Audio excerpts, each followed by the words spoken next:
Hello mga Suki Labs! Kamusta kayo? Tingnan nyo ang aking Friday. Binili ako ng aking busing ng kangkong. Ang dami. O, diba? Ganyan ang aking busing. Sabi niya sa akin, ano daw, lahat daw ng lakad niya ngayon, puro kami ang naalala niya. Sabi ko, thank you! Hindi kasi lahat ng amo bumibili ng foods para sa mga kasambahay nila.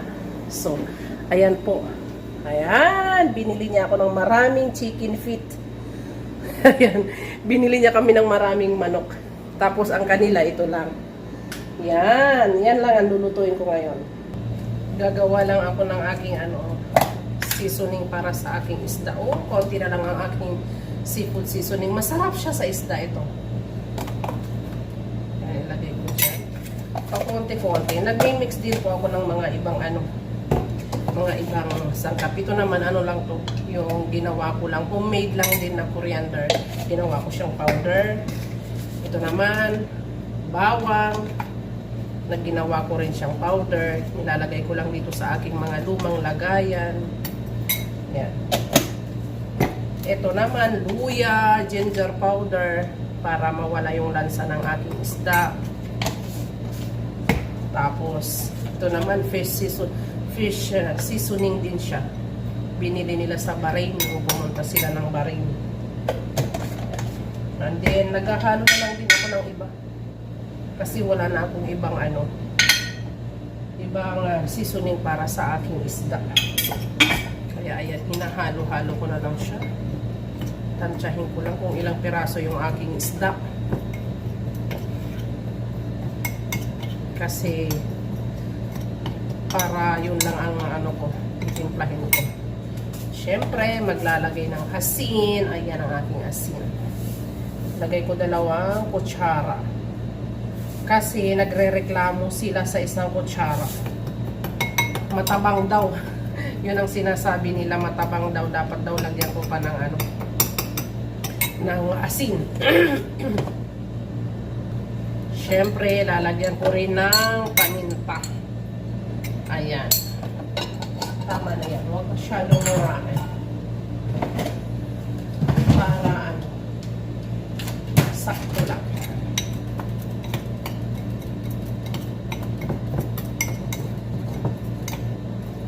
Tapos, magdidikdik ako ng bawang. Minimix ko rin po dito yung fresh na bawang. Ayan, nagdikdik lang ako ng bawang. Ilalagay ko siya dito para sa aking isda. Yan. See?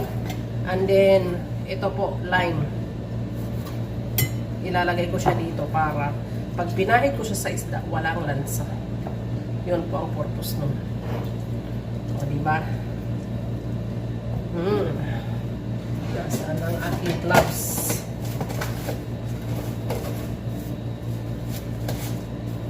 Ipapahid ko na siya sa isda bago ko siya iprito.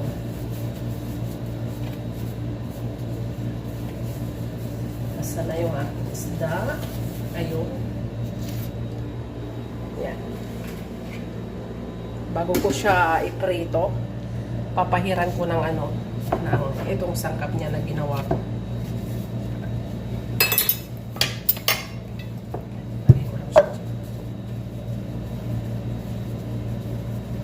Hindi katulad sa atin sa Pilipinas, paminta lang, sapat na.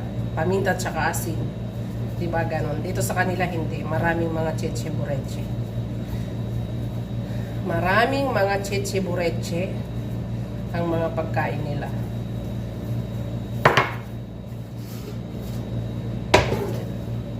Ito yung 1, 2, 3, 4, 5, 6, 7.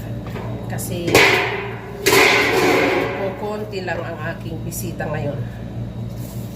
Parang sila lang. Kasi alam nyo gabi na nagsiu yung mga bisita. Grabe. Hindi na lang dito matutog. Nagsiuwi pa. Ganito. Pinupunas ko po siya hanggang sa loob. Yan. Para pag prinito siya, as in may lasa talaga. Yan. Dito hinihiwaan ko pa yan. Yan. Parang imamassage ko pa sa isda. Swerte ng isda na to, namamassage. Ako hindi namamassage.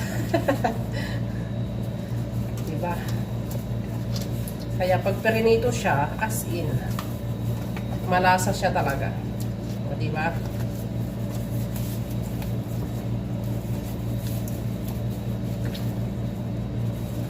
Ang mga amo ko, ang gusto nila sa isda, bagong ano talaga, yung bagong prito lang, saka sila kakain.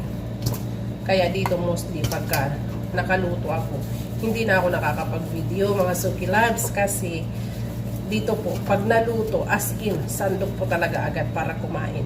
Hindi maghihintay ng kung ano-ano. Haggard na ako nun. Tsaka syempre, hindi naman pwedeng video na nandyan yung mga amo ko kasi nasa relihiyon nila yan na bawal silang mahagip ng camera or maipost sa social media. Kaya nag-a-aware na lang din po ako para wala akong maging problema. Yan ang aking fish. Hininit ko na doon yung aking mantika. Hininaan ko lang yung apoy para ready to serve na kaagad. Ay, ready to fried na pala. Hindi pala serve. Ano ba yan? Nagiging ulyanin na ako. O, diba? Yan. Ganyan po siya. O, diba? Check nga kung lahat ba nalagyan. Okay, go. See? Sakto lang yung sangkap ko. Ubus din yung sinimpla ko po, di ba? Ganon, natatansya ko na talaga siya. Kasi po dito lang talaga umiikot ang mundo ko sa kusina. Kaya, halos lahat na lang. Nakakabisado na halos ng mga kamay ko. So, ipiprita ko na po siya ngayon.